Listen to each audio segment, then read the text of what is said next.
Ah, good, you're awake. Ahoy, and welcome aboard my ship, the Bonaventure. Just now, you're probably wondering where that Vader chap is, I'll be bound.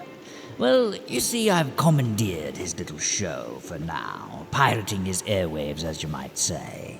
For when it comes to adventure at the high seas, I'm a man what knows pirates none better. But who am I, you may ask? Jolly Roger Crow, at your humble service.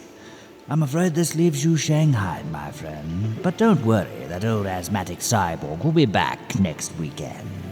For now, some time at sea will bring the color back to your cheeks as I review Pirates of the Caribbean, The Curse of the Black Pearl. Directed by Gore Verbinski, but with a name like Gore, you'd expect a bit more violence in the film. But then, I suppose it would have been rated R. Sorry, pirate and all. I just couldn't resist, mate. Released on June 28, 2003, Pirates of the Caribbean plundered the box office, earning over $654 million worldwide. Selling over 50 million tickets in the US alone, Pirates not only rule the seven seas, internationally they dominated the box office for 7 consecutive weeks, becoming the 10th highest grossing franchise of all time, proving Pirates are a veritable treasure trove for movie studios. But speaking of treasure, this week's video was made possible by a man worth his salt, one Mr. Ronald Morgan, a man any captain will be proud to have as part of his crew. So on behalf of Vader himself, I thank you kindly for your support. Our swashbuckling adventure tells the story of a young blacksmith named Will Turner, who must join forces with the eccentric rogue Captain Jack Sparrow to save his bonny lass, Elizabeth Swan, from the scurvy knave Captain Hector Barbosa and his cursed pirate crew. The original script for Pirates of the Caribbean was written in the early 1990s, with none other than Steven Spielberg interested in directing. And as good as that sounds at first glance, it is a far, far better thing that this project never got off the ground, as he wanted Bill Murray, Steve Martin, or Robin Williams for the role of Jack Sparrow. Writer and co-creator Stuart Beattie initially wrote the part of Sparrow for Hugh Jackman, as they both attended school together as lads. But Disney didn't feel he was a bankable star, because even back then, they were incredibly stupid. Everyone from Michael Keaton and Jim Carrey to the dread pirate Roberts himself, Cary Elwes, were considered for the role, until it ultimately fell to Johnny Depp, who based his iconic performance on rock star Keith Richards, who would eventually play Sparrow's father in subsequent films. Depp improvised many of Sparrow's iconic lines and phrases throughout the entire film.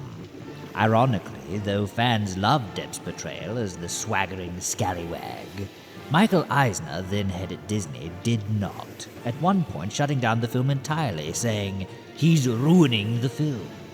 Fun pirate fact: the bone in Sparrow's hair is actually called a marlin spike.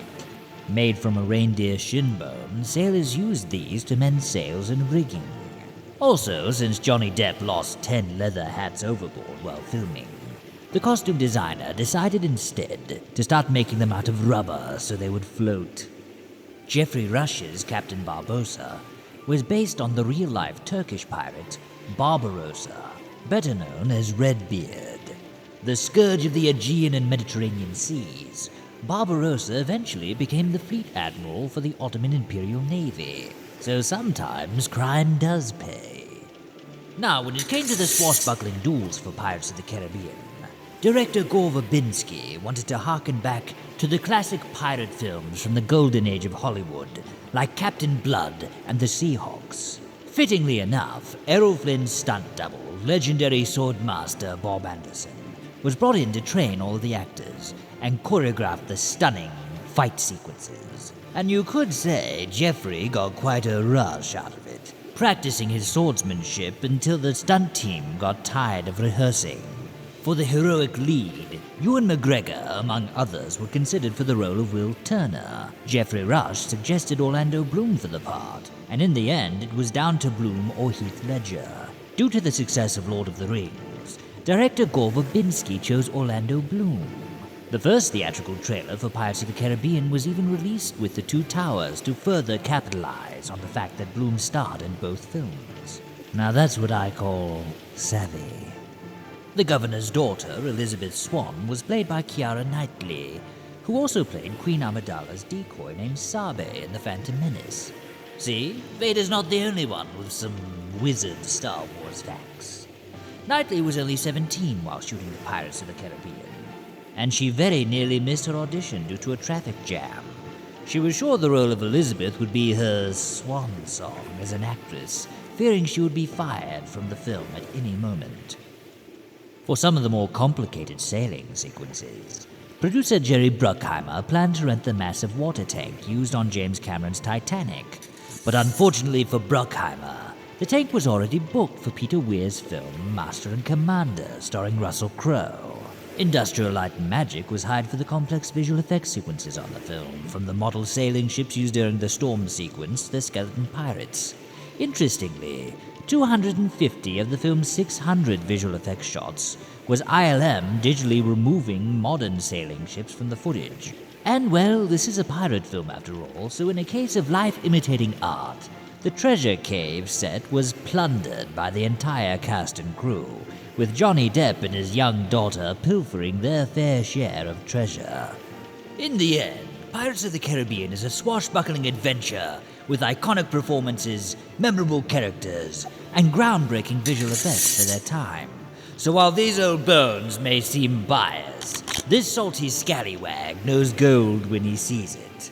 And as the old saying goes, it's a pirate's life for me.